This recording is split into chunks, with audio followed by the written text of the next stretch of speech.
Radio UNAM es un medio que promueve el diálogo, la diversidad y la libertad de expresión en un marco crítico y respetuoso. Los comentarios expresados a lo largo de su programación reflejan la opinión de quien los emite, mas no de la radiodifusora. La Facultad de Derecho de la UNAM y Radio UNAM presentan... Toda sociedad requiere para su funcionamiento regirse por valores, principios, normas e instituciones. A diario escuchamos, leemos y opinamos sobre temas relacionados con la legalidad. Pero, ¿verdaderamente conocemos nuestros derechos y obligaciones? Tu participación es indispensable. Acompáñanos. Derecho a debate. En la cultura de la legalidad participamos todos. Conduce Diego Guerrero.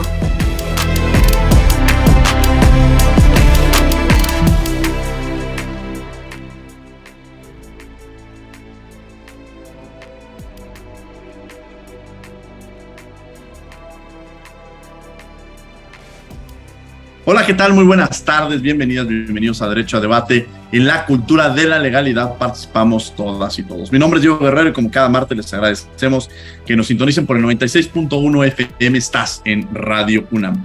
El día de hoy me acompañan en la conducción quienes son la esencia de esta universidad, sus estudiantes, Giselle Hernández César, alumna de tercer semestre de la Facultad de Derecho y que por cierto es estudiante y que viene del estado de Veracruz. Giselle, qué gusto tenerte aquí en Derecho a Debate. Muy buenas tardes, estimado Diego, y muy buenas tardes a todo nuestro público oyente y a nuestros preciados invitados del día de hoy.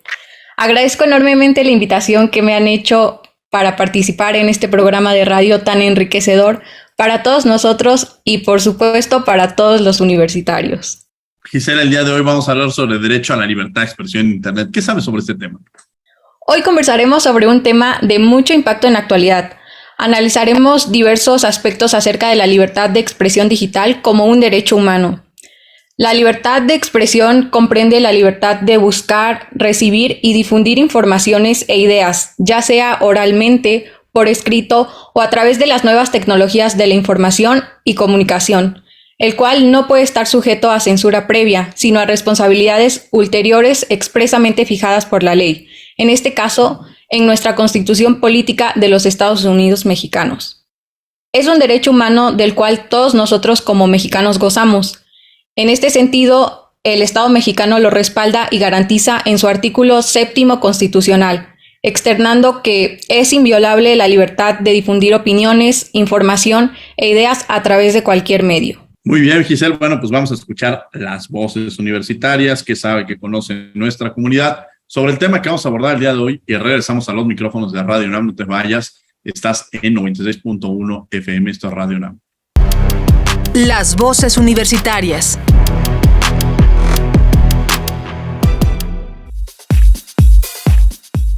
¿Crees que deba regularse la libertad de expresión en Internet?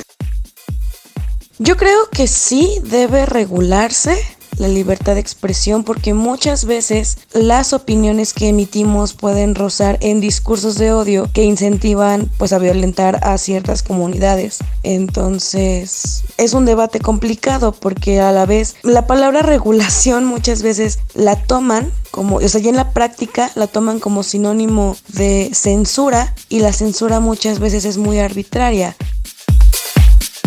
Yo considero que sí debería regularse la libertad de expresión en Internet en cuanto al lenguaje. Creo que todo lo que se tenga que decir se puede decir de manera respetuosa, amable y sin lastimar a ninguna persona sobre ninguna situación. Regular la libertad de expresión en Internet y particularmente en las redes sociales es complicado porque implica regular los comportamientos de los usuarios. Si esta regulación se refiere a que se evite la violencia que se ejerce de un usuario a otro y que ya ha aumentado considerablemente, tal vez sería bueno que sí exista una legislación en contra de eso, pero lo veo difícil. Efectivamente creo que la libertad de expresión en Internet tendría que regularse. Hay muchas problemáticas sociales que atraviesan particularmente el uso de redes sociodigitales, problemáticas severas para la vida social, el asunto de la posverdad, de la infodemia, la persecución política, los discursos de odio y los filtros burbuja, el uso electoral que se le pueda dar a este tipo de plataformas. Entonces me parece que son asuntos de cuidado que tendrían que ser atendidos.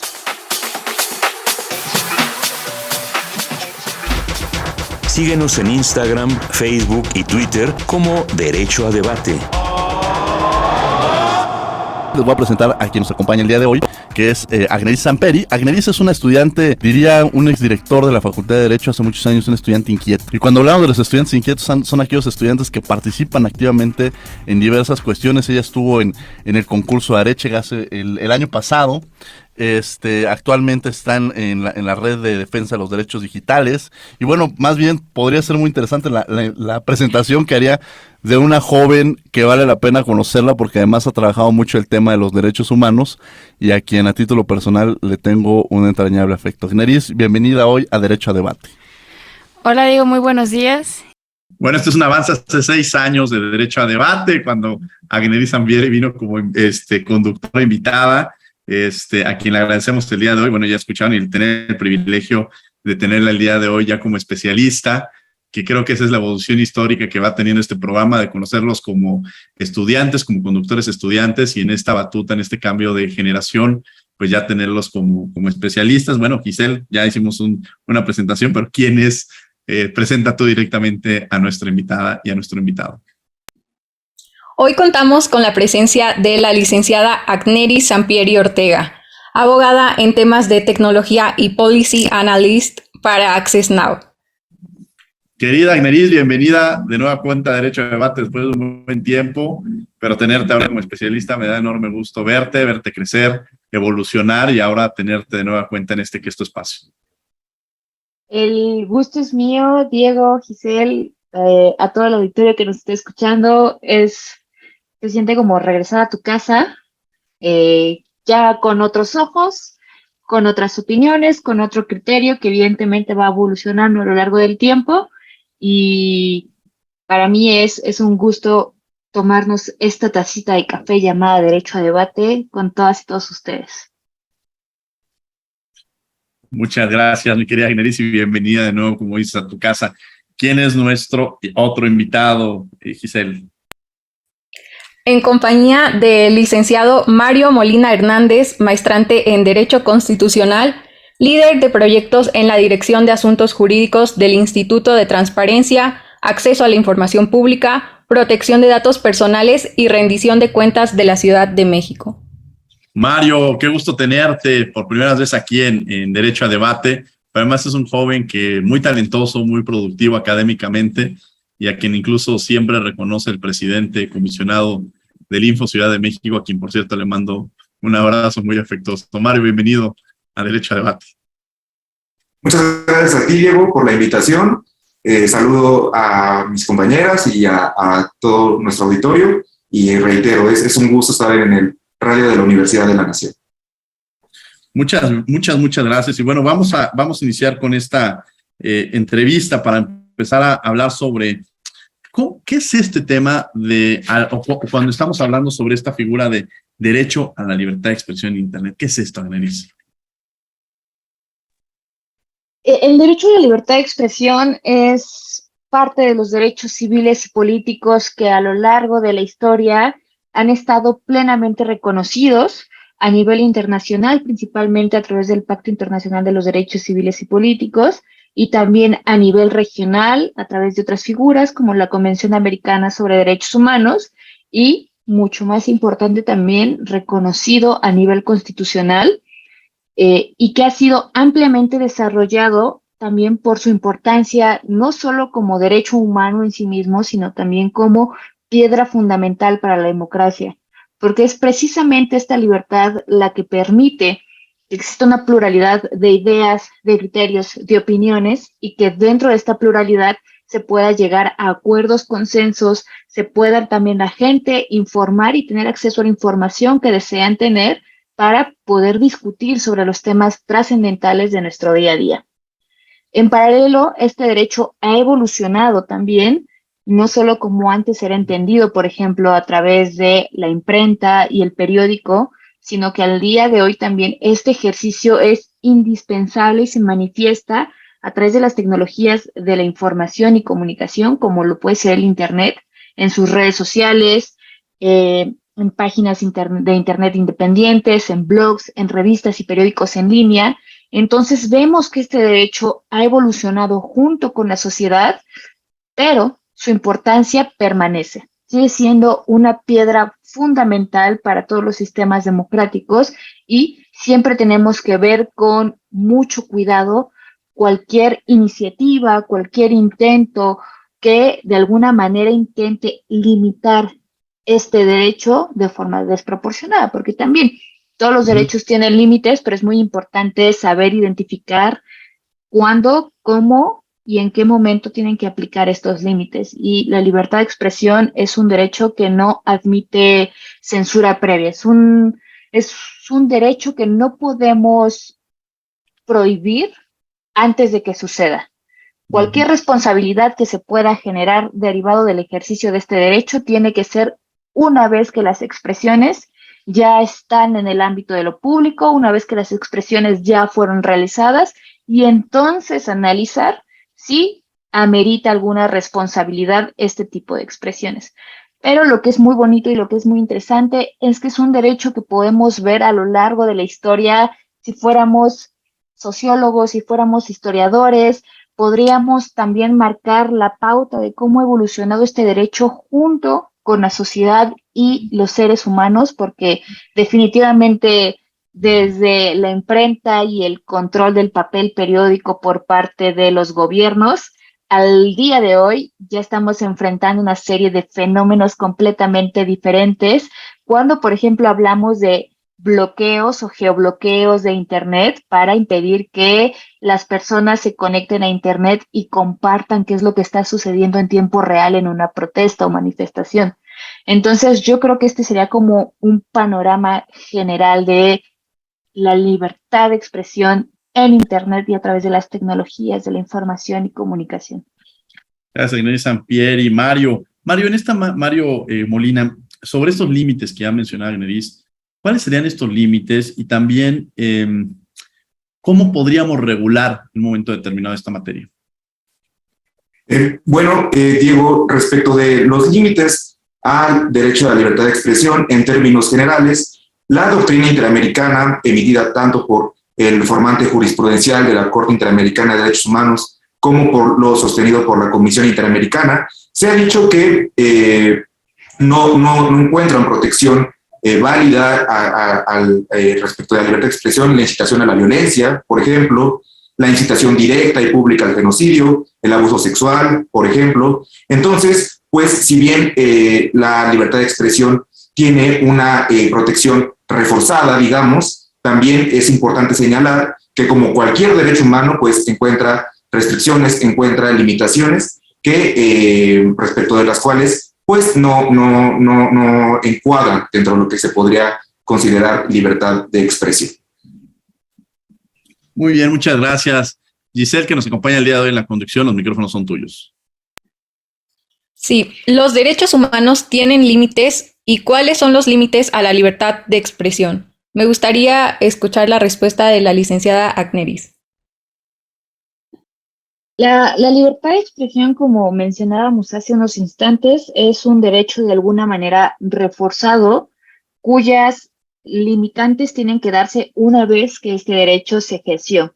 Solo existe un escenario y una excepción muy clara para limitar de forma previa este derecho, que es cuando estamos en espacios públicos dirigidos a menores, espectáculos dirigidos a menores. Ahí sí hay un marco de actuación para una figura que no es censura previa, sino que es una excepción válida, reconocida plenamente en el sistema regional, pero esto es otra área de los límites o de las excepciones a este derecho, como bien lo mencionaba Mario, puede ser la incitación al odio y la violencia, al genocidio, también hacer una apología que de alguna manera también refuerce discursos de odio en torno a categorías protegidas. Y es muy importante también señalar que estas excepciones tienen que ser analizadas y el análisis para evaluar si existe y si se puede dar lugar a las excepciones es a través de un examen que comúnmente se le conoce como un test tripartito. Dentro de este test tripartito, que en realidad tiene más de 3 partes, es primero analizar si existe una excepción a nivel legal. Vamos a poner como ejemplo un escenario de protestas sociales que se están dando en contra de reformas políticas que se estén llevando a cabo y que de repente el gobierno decide utilizar ciertas herramientas tecnológicas para evitar que las señales de Internet estén dentro de estos espacios de protesta. Este es un caso que probablemente se está investigando ya por la Corte Constitucional en Colombia para saber si las protestas sociales que sucedieron en 2021 derivadas de las reformas fiscales del expresidente colombiano de alguna manera también afectaron la conectividad de Internet. Entonces, dentro de este imaginario, de este supuesto, es ver si la ley de alguna manera prevé estas excepciones a la libertad de expresión. Si las prevé, entonces ya pasamos esta parte de legalidad. Luego es verificar si persigue un fin legítimo. Un fin legítimo son cuando estas excepciones previstas en ley tienen como objetivo proteger la seguridad pública, la seguridad nacional o proteger algún otro derecho que justifique la restricción de otros derechos. Una vez que estamos analizando el fin legítimo, hay que ver el tema también de la necesidad. Yo realmente necesito bloquear o impedir, interrumpir la conexión a Internet para salvaguardar la seguridad pública. Es algo que toca analizar y que toca sopesar. Probablemente en este ejemplo no se justifica interrumpir la conexión a Internet por un tema de seguridad pública o seguridad nacional, pero en eso consiste ese análisis y finalmente también un análisis de proporcionalidad. ¿Qué quiere decir la proporcionalidad? Si esta medida es la medida menos lesiva para la libertad de expresión, pero que me permite salvaguardar el otro derecho o el otro fin legítimo que estoy intentando resguardar. Entonces, si mi objetivo es resguardar la seguridad interrumpiendo la conexión a Internet, tal vez no es la medida más proporcional. Tal vez lo que puedo hacer para salvaguardar la seguridad dentro de una protesta social es una verificación de que no se estén llevando a cabo disturbios, intervenir en los lugares en los que se están llevando disturbios para evitar que esto pueda dañar la integridad física de las personas que se están manifestando. Entonces, siempre que estemos en un escenario que prevé una excepción a la libertad de expresión, es indispensable que se haga este análisis. ¿Está previsto dentro de la ley? ¿Persigue un fin legítimo? ¿Es idóneo? ¿Es necesario? Y finalmente, si es proporcional. Por lo general, ¿a quiénes les toca hacer estos análisis? A las autoridades jurisdiccionales. Difícilmente alguna otra autoridad puede hacer de forma suficientemente exhaustiva este examen para justificar restricciones a la libertad de expresión. Vis a vis, ¿qué es lo que sucede en los espacios digitales? Cada vez más estamos en escenarios en los que quienes hacen este tipo de análisis o este tipo de decisiones son particulares. Muchas veces las plataformas digitales deciden qué hacer con nuestras opiniones, qué hacer con nuestros contenidos. Lo vamos a bajar, lo vamos a bloquear en una región en específico, vamos a evitar que se difunda con el mismo alcance con el que se difunde alguna otra expresión, o qué acción vamos a tomar frente a un contenido que puede llegar a ser problemático. Entonces, en este escenario, pareciera que cada vez es más frecuente que las plataformas digitales, por muchos motivos, se están convirtiendo en policías del Internet o policías de la expresión. Cuando aquí habría que preguntarnos si es realmente el rol que les toca, y es una pregunta tal vez que lanzo al aire, una pregunta para que lo reflexionemos, en lo que Mario, Giselle, Diego, pues lanzan también sus reacciones y comentarios al respecto. Gracias, Agneris. Giselle, continuamos contigo con esta entrevista para hacer las respectivas preguntas. Claro, ¿cuál es la importancia de la libertad de expresión digital en México, licenciado Mario Molina? Bueno, en ese sentido, yo te podría comentar, Giselle, quisiera establecer algunas consideraciones relacionadas con el entramado de los derechos humanos en el ámbito digital. Se ha dicho, por ejemplo, por voces como el enviado del secretario general para la tecnología de la Organización de las Naciones Unidas, que los derechos humanos deben respetarse tanto en línea como fuera de Internet.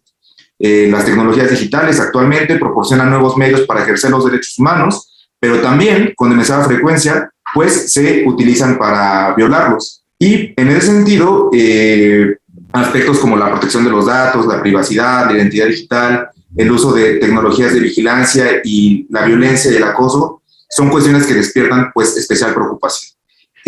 Ya en el caso particular del derecho a la libertad de expresión, pues también el Consejo de Derechos Humanos de las Naciones Unidas ha señalado que así como los mismos derechos que tenemos en el mundo analógico, también están plenamente vigentes en el entorno digital. Y en el caso de la libertad de expresión, en una declaración conjunta sobre libertad de expresión en Internet, un grupo de relatores y relatoras especiales señalaron que la libertad de expresión, para la libertad de expresión no se pueden establecer los mismos límites en el ámbito digital como en Internet, como sucede en el ámbito de la telefonía, del radio o de la televisión.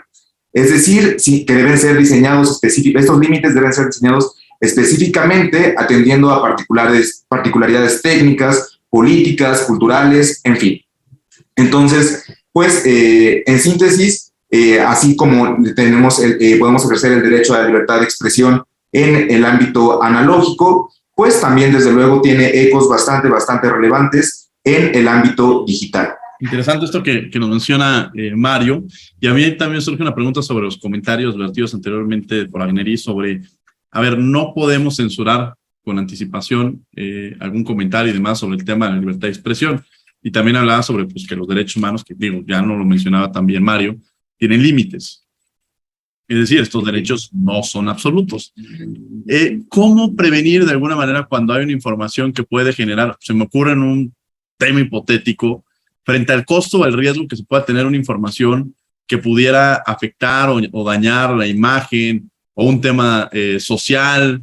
Es decir, y en el argumento que sabemos que corre, que el hecho de que esa información se divulgue, ¿cómo lograr, pues de alguna manera, estos límites en los cuales ya mencioné Agneris, no se debe de antemano censurar, pero en un caso hipotético que esta información pudiera generar un daño superior en caso de que fuera difundida? Y hasta se me ocurriría casi hablar de, ahorita se me está en mi mente pasando quizá un argumento de alguna serie que se pudiera hacer de televisión en la cual sucediera un caso como este. Podría suceder, Agneris, ¿y qué hacer? O sea, un tema de prevención, porque a veces no es el tema de reacción, sino también el tema de prevención. Es muy buena tu pregunta, porque también es una situación a la que se enfrentan muchísimas empresas y compañías cuando, por ejemplo, en lugares como Myanmar o lugares también de los países en África, hay expresiones que parecieran son completamente normales. Tienen, por ejemplo, ve a trabajar.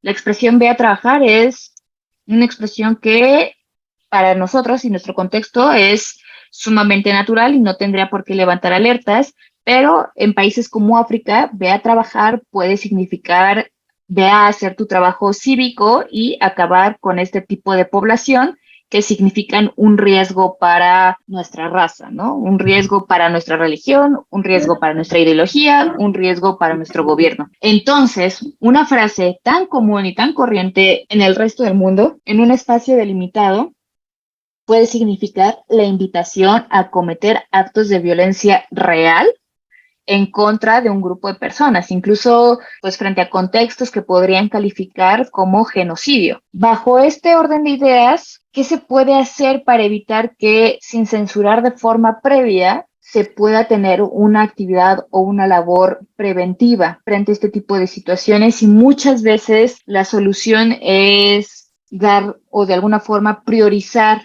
este tipo de expresiones, flaguearlas, sin que esto quiera decir que se están censurando, pero que en el caso de que puedan significar una incitación a la violencia, poder atenderlas de forma expedita. Es tan buena la pregunta que al día de hoy no hay una solución.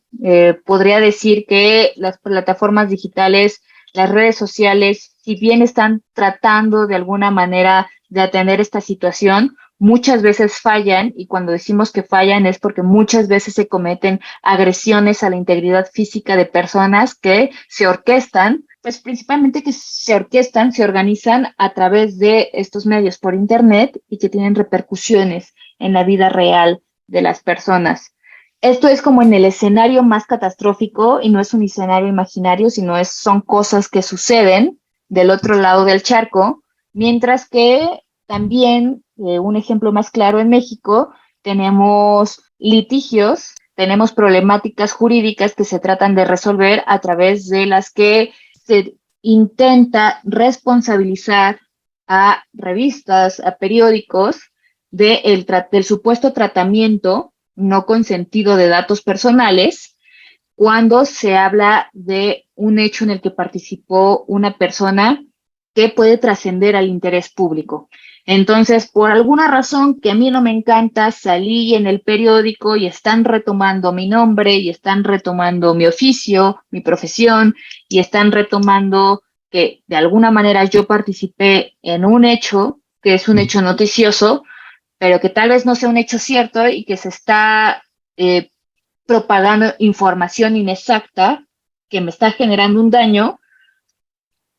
Muchas personas creen que el mecanismo es acudir a los derechos ARCO para pedir la cancelación de mis datos personales, cuando este ejercicio de derechos de protección de datos personales pudiera no quedar tanto en un lugar correcto, porque cuando se está reportando un hecho noticioso, más allá de que están haciendo uso de mi nombre, al final del día mi nombre trascendió al espacio de lo público por una situación real.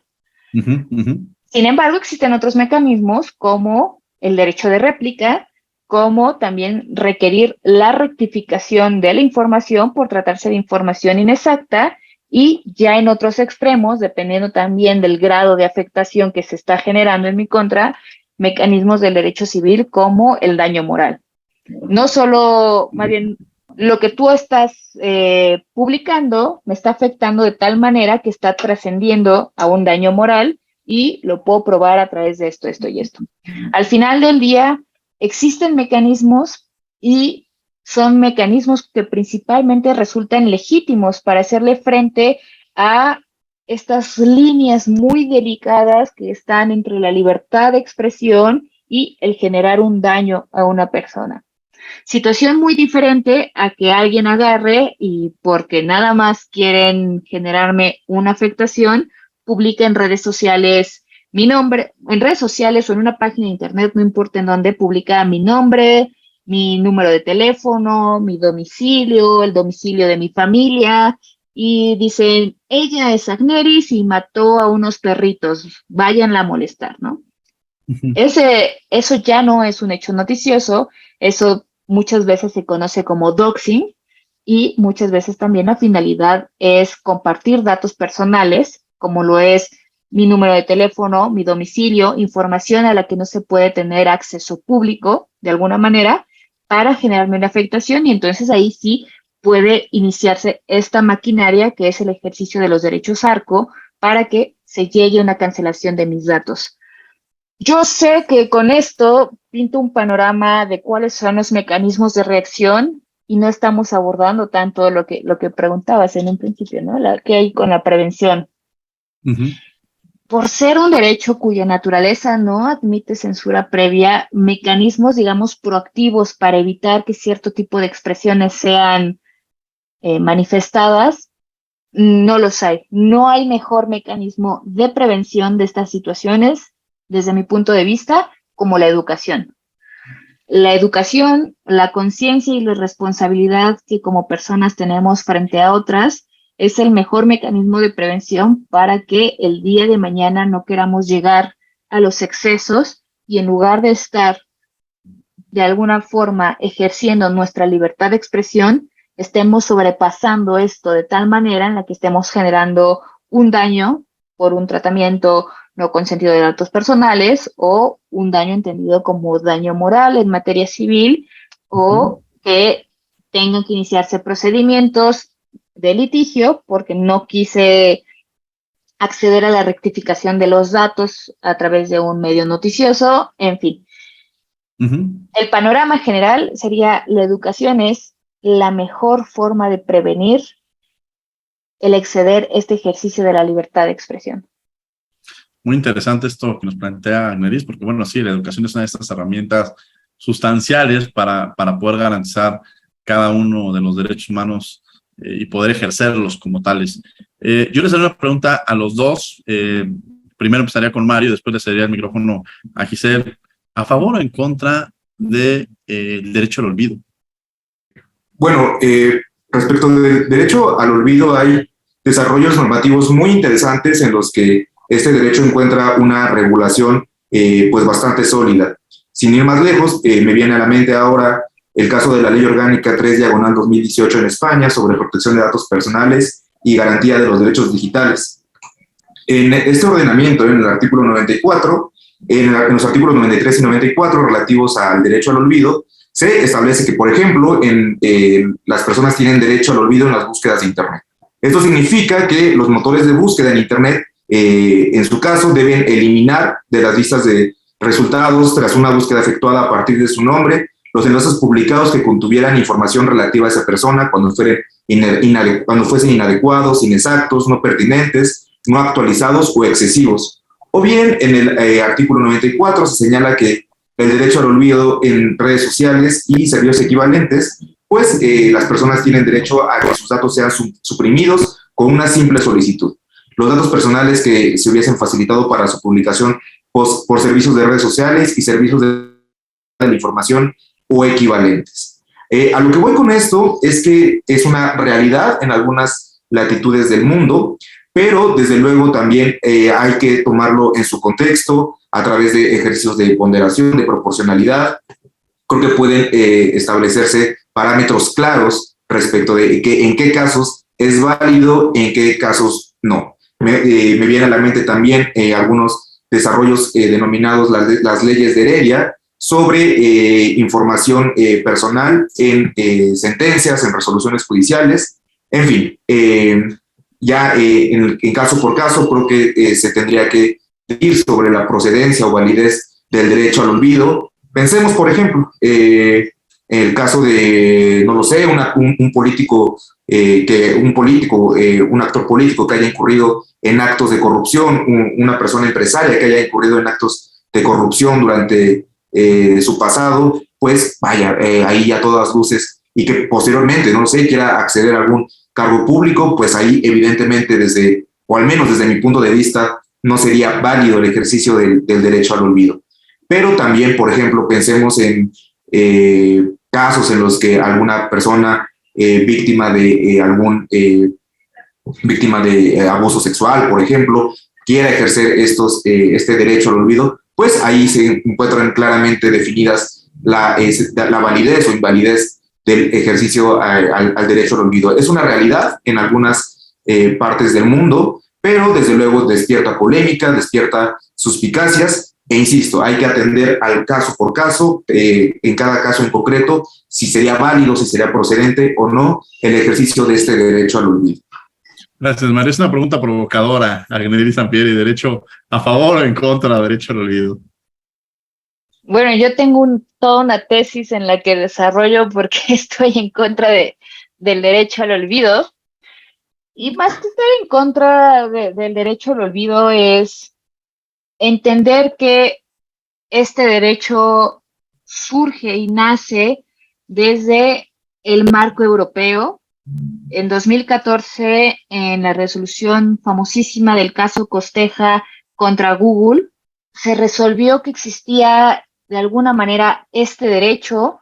Posteriormente se modifica la directiva de Protección de Datos Personales de 1996 de la Unión Europea al Reglamento General de Protección de Datos, conocido por sus siglas en inglés como GDPR, y el GDPR ya reconoce en uno de sus artículos concretamente el derecho de supresión o derecho al olvido, y este derecho al olvido apela mucho a la relevancia de la información, la caducidad de la información, y es también muy característico que surge en Europa porque en Europa la protección de los datos personales ha sido de una trascendencia enorme. A través de los censos durante la Segunda Guerra Mundial fue posible identificar pues, a mucha población que fue sujeta a crímenes atroces por un mal tratamiento de sus datos personales. La privacidad en Europa es un tema sumamente delicado y que se ha desarrollado en buena medida y que ha servido también como punta de lanza para que en otras regiones del mundo se le dé esta importancia fundamental que se le debe de dar, pero en paralelo la realidad latinoamericana ha sido otra. La realidad latinoamericana ha sido este intento constante de los regímenes autoritarios de controlar las expresiones, de controlar la crítica, de controlar el flujo de la información, de controlar que no se digan cosas que no quiero que se digan y tener un control de mi verdad, lo que yo veo como mi verdad. Entonces, Latinoamérica se ha enfrentado a otros fenómenos culturales e históricos muy diferentes a el marco europeo, que es donde surge este derecho, y no es coincidencia que el sistema interamericano de derechos humanos sea reconocido como el sistema que le proporciona una mayor protección a la libertad de expresión. Teniendo en cuenta esta diferencia fundamental, me parece que el derecho al olvido entendido como se entiende en Europa puede devenir inaplicable e incluso ineficiente para latitudes como la latinoamericana.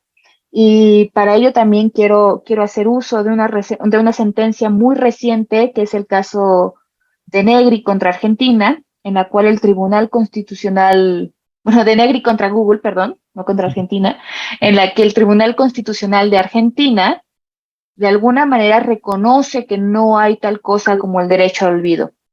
Natalia era una figura pública que en medio de una investigación que involucraba altos perfiles políticos, ella se dio a conocer por entrevistas muy polémicas donde se escalaban los niveles de lenguaje y digamos como de buenas costumbres en la televisión, y que posteriormente incluso estas coberturas en las que ella participó pues le permitieron hacerse de un nombre y de una posesión dentro del medio televisivo. Y varios años después, ella llega con este caso en contra de Google, que es una plataforma que únicamente se dedica a organizar la información que ya existe, y le dice, yo necesito que saques de los resultados de búsqueda cualquier relación con estas entrevistas, porque ya no son vigentes, porque ya no son de interés y porque no aportan nada que sea relevante para el interés público. Y por el contrario, el tribunal argentino lo que dice es, no,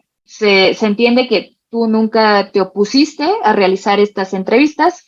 Estas entrevistas son del dominio público, el intermediario no tiene nada que ver, los intermediarios son importantes precisamente por la capacidad y el alcance de la información que otros generan, y pues con la pena ya habrán podido pasar muchos años, pero esa información al ser del dominio público va a permanecer ahí, no importa que tú consideres que ya no es de relevancia.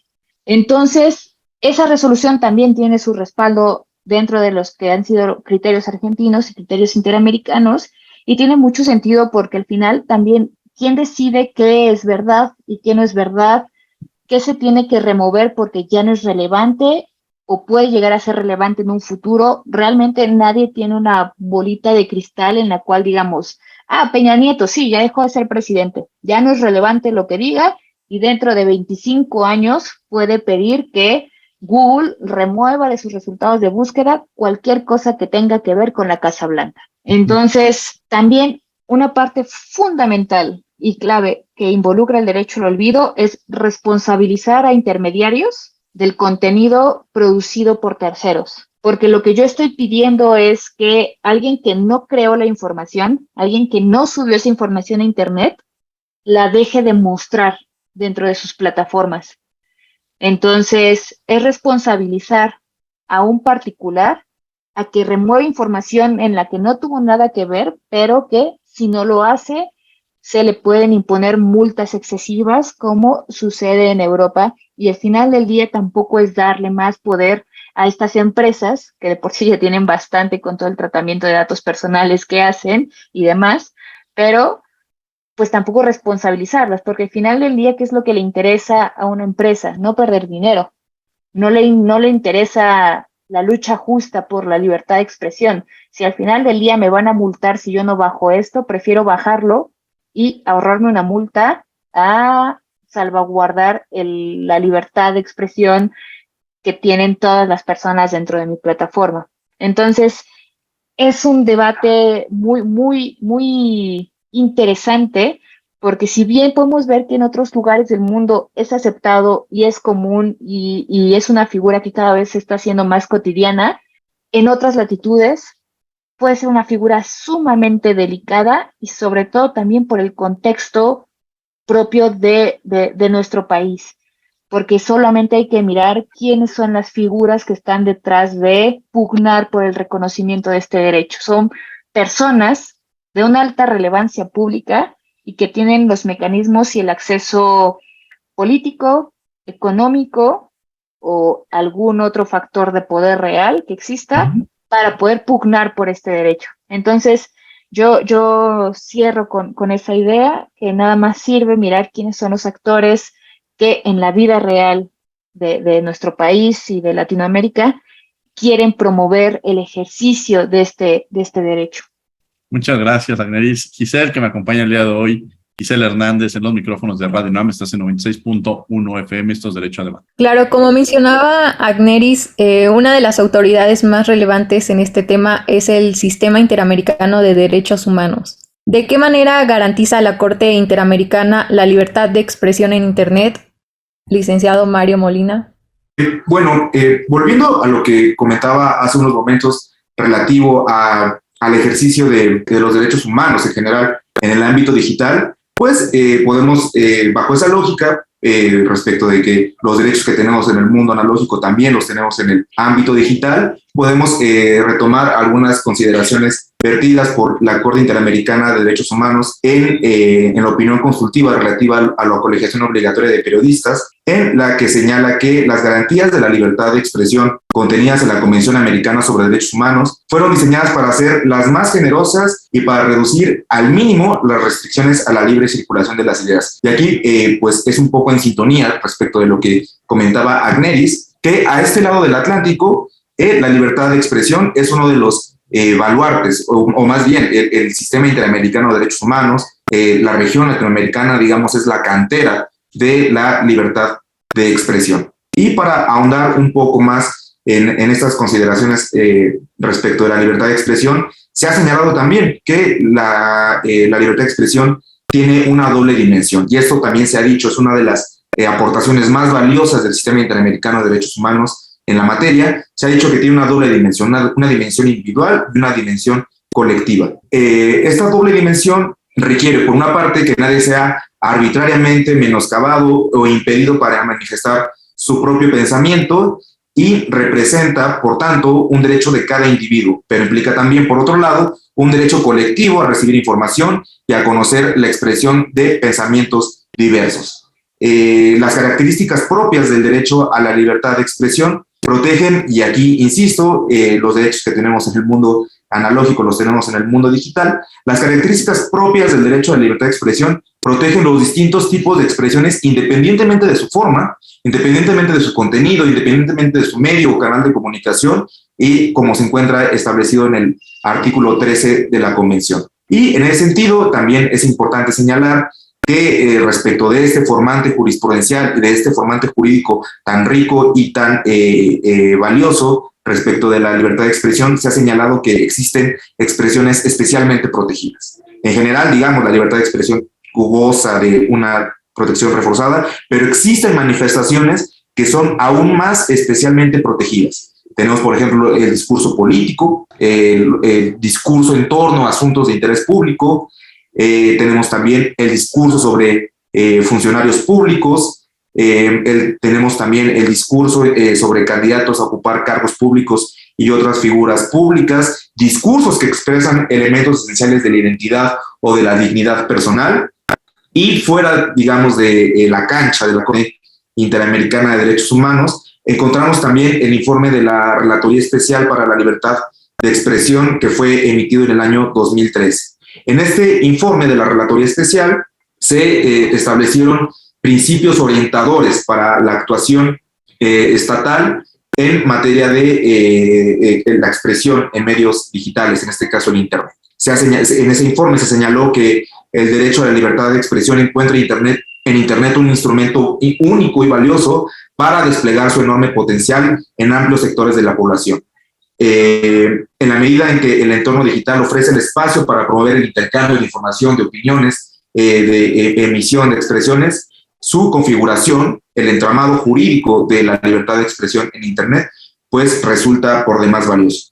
Esos principios que comentaba son, por ejemplo, el acceso, el pluralismo, la no discriminación y la privacidad. Respecto del acceso, pues significa básicamente que todas las personas deben contar con igualdad de oportunidades para recibir, buscar, impartir información por cualquier medio de comunicación sin discriminación por ningún motivo, incluyendo raza, color de piel, religión, sexo, idioma, opiniones políticas o de cualquier otra índole, origen nacional, origen social, posición económica, nacimiento o cualquier otra condición social. Por cuanto hace al principio relativo al pluralismo, este significa que los estados deben promover y fomentar la diversidad en los espacios de deliberación pública. Se debe maximizar el número y la diversidad de voces participantes en la deliberación pública. Esto es una condición sine qua non para el proceso democrático. Otro de los principios establecidos en este informe de la Relatoría Especial para la Libertad de Expresión es el de no discriminación. Este principio significa que los estados están obligados a adoptar cualquier medida positiva, ya sea de cualquier índole, legislativa, administrativa o de cualquier otra naturaleza, para revertir o cambiar situaciones discriminatorias que mermen el gozo y ejercicio del derecho a la libertad de expresión. Y por último, el cuarto principio establecido en este informe de la Relatoría Especial es el de privacidad. En este informe se establece que a la luz de lo establecido por el artículo 11 de la Convención Americana sobre Derechos Humanos, nadie puede ser objeto de injerencias arbitrarias o abusivas en su vida privada, en la de su familia, en su domicilio o en cualquier otro ámbito, ni desde luego tampoco de ataques ilegales a su honra o reputación, y que también pues todas las personas tenemos el derecho a la protección de la ley contra estas injerencias o estos ataques. Y precisamente en este principio relativo a la privacidad, este principio orientador, pues también encontramos un eco respecto de lo que señalaba. Los derechos que tenemos en el mundo analógico también se encuentran presentes en el mundo digital, así como cualquier intromisión en el domicilio de cualquiera de nosotros, de nosotras, sería inválido. También cualquier intromisión en el ámbito digital, cualquier intromisión que no cumpla con los requisitos establecidos, pues desde luego establecidos por la Convención o por las leyes de carácter interno, pues desde luego también sería inválido. Entonces, pues bueno, este es un breve panorama, desde luego, de todo lo que existe en el formante jurisprudencial, en el formante jurídico interamericano, respecto de la protección a la libertad de expresión. Muchas gracias, Mario. Bueno, vamos a tener que ir a un corte. Vamos a Descubriendo tus Derechos y regresamos a los micrófonos de Radio UNAM. Estás en 96.1 FM. Esto es Derecho a Debate. Descubriendo tus derechos.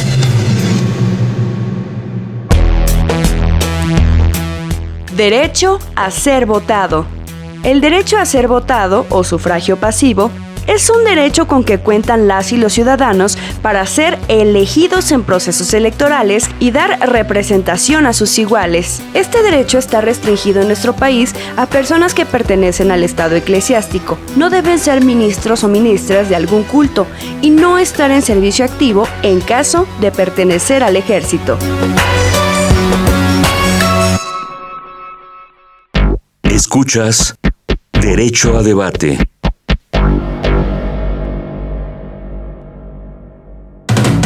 La última y nos vamos. Bien, estos fueron Descubriendo tus derechos. Estamos de regreso en los micrófonos de Radio UNAM. Y bueno, pues vamos en la última y nos vamos. La última y nos vamos es con alguna conclusión, con algo con lo que quieran cerrar nuestros invitados y desde luego también nuestra locutora invitada. Empezaré con Agneris. La última y nos vamos, Agneris, con algo con lo que quieras cerrar. Pues cerraría con hacer una invitación a que cada vez nos metamos más en estos temas, a indagar en el derecho dentro de las nuevas tecnologías, porque definitivamente hoy estuvimos hablando del derecho a la libertad de expresión, pero todas las áreas del derecho son transversales a esto y es fundamental que entendamos la tecnología a la par del derecho. No solo en temas de derechos humanos, sino también en temas de derecho contractual, en temas de incluso de litigio.